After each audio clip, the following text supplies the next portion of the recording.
આજે અમે દુધરેજ નર્મદાના પુલે તંત્રને જગાડવા માટે રામધૂનનો એક કાર્યક્રમ રાખેલ છે, જેથી કરીને નિર્ભર તંત્ર જાગે।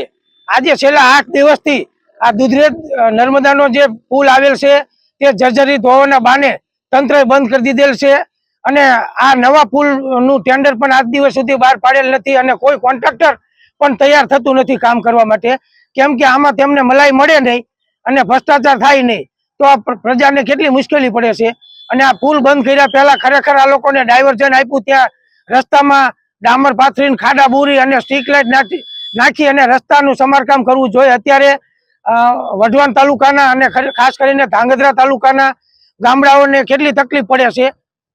પ્રસૂતા બહેનો, દર્દીઓને હોસ્પિટલ આવવું, વિદ્યાર્થીઓને પણ બહુ મુશ્કેલી પડે છે।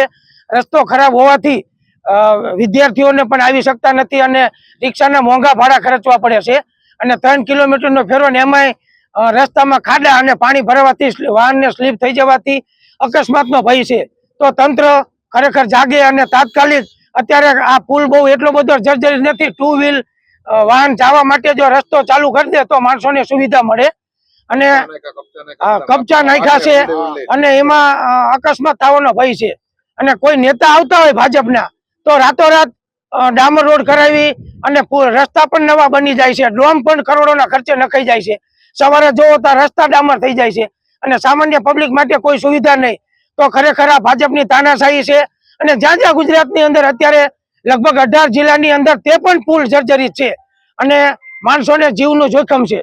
તો ખરેખર જે ભાજપે પુલ બનાવ્યો હોય એ કરતા ગાંડા બાવળ નીચે ઉભો રહેવું, પણ ભાજપે પુલ બનાવ્યા નીચે ન ઉભો રહેવું એવું પબ્લિક કહી રહી છે। તો કરોડો રૂપિયાના ભ્રષ્ટાચાર કરે છે અને પબ્લિકને કોઈ સુવિધા આપતા નથી। તો અમારી એવી માગણી છે કે તાત્કાલિક તંત્ર આ રસ્તા રિપેર કરે અને આ પુલ 2 વ્હીલર માટે ચાલુ કરે એવી મારી માગણી છે। હું સુરેશભાઈ મકવાણા દુધરેજ ગામનો રહેવાસી। છેલ્લા 8 દિવસથી દુધરેજ નર્મદા કેનાલ ઉપર જે પુલ આવેલ છે તે બંધ કરી દેવામાં આવ્યો છે। શરૂઆતમાં તો એવું લાગી રહ્યું છે કે ઝડપથી કામ થઈ રહ્યું છે, બંને બાજુ દિવાલ કરી દેવામાં આવી, પણ ત્યારબાદ લોકોને થોડીક આશા જાગી કે ચાલો તરત જ કામ કરી દેવામાં આવશે, પણ છેલ્લા 6 દિવસથી કોઈ જ કામ પ્રક્રિયા ચાલુ થઈ નથી। જ્યારે સુરેન્દ્રનગરથી કચ્છ, ધાંગધ્રા, પાટડી, દસાડા તરફ આશરે 2000 જેટલા વાહન ચાલકો અહીંથી પસાર થઈ રહ્યા છે, ત્યારે લોકોને ખૂબ જ હાલાકી થઈ રહી છે।